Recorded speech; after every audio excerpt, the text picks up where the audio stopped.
SATV, Dhaka.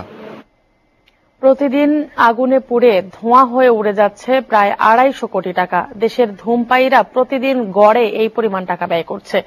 এই সুযোগে ইচ্ছে মতো ব্যবসা করে নিচ্ছে তামাকজাত পণ্য ব্যবসায়ীরা। প্রতি বছর বাজেট আসলেই তারা মন গড়া দাম বাড়িয়ে সরকারকে উল্টো চাপ দেয় কর না বাড়াতে।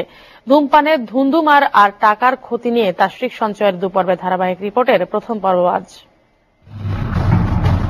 নিজ হাতে যে কৃষক চাষ করে এই তামাক পাতা, ধূমপানে একদিন তাকেই ভুগতে হয় তামাকের ভয়াবহ আসক্তিতে। তামাক পণ্য, বিড়ি, সিগারেটের ক্ষতির দিকগুলো জানার পরও চলছে জেনে শুনে বিষপান। উন্নয়নশীল দেশগুলোতে যখন ধূমপানের হার 1% হারে কমছে, বাংলাদেশে বাড়ছে 2% হারে। তার জন্য সবাই খায় বলে আমি একটু খাই, আমি কাছে খাই, এই জন্য কষ্ট হয়। বিভিন্ন গবেষণায় এসেছে দেশের 43% প্রাপ্তবয়স্ক মানুষ প্রতিদিন ধূমপানের পেছনে খরচ করছে গড়ে 250 কোটি টাকা। আর তামাক পণ্য থেকে সরকার বছরের রাজস্ব পায় 8000 কোটি টাকা। অন্যদিকে তামাক সেবন জনিত রোগের পেছনে শুধু সরকারেরই বার্ষিক খরচ 4500 কোটি টাকারও বেশি। গবেষকরা বলছেন, ধূমপানে পোড়ানো টাকার মাত্র 70% ব্যবহার করে এদেশের শিশু পুষ্টিহীনতার অর্ধেক কমানো সম্ভব। দেশের নিধন হওয়া গাছের 30% চলে যায় তামাক পাতা পোড়াতে, যা পরিবেশের জন্য বড় হুমকি। অর্থনীতিতে আমাদের বাংলাদেশে তামাকজাত দ্রব্যের কারণে মারাত্মক রকম নেতিবাচক প্রভাব পড়ছে।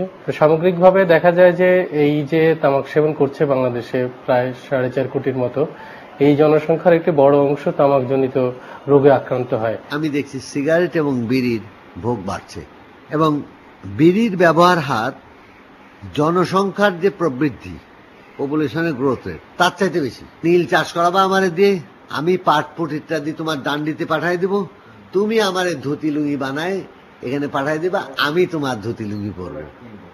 আমাকে একই ঘটনা ঘটছে। ত্রিভুজ, বাম দিকে গভর্নমেন্ট, ডান দিকে পলিটিক্স, অর্থাৎ গভর্নমেন্ট এবং পলিটিক্স যে রেঞ্জ সিগারদের অধীনস্থ।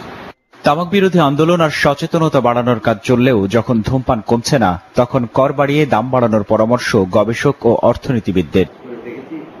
তাসরিক সঞ্চয়, এসটিভি, ঢাকা।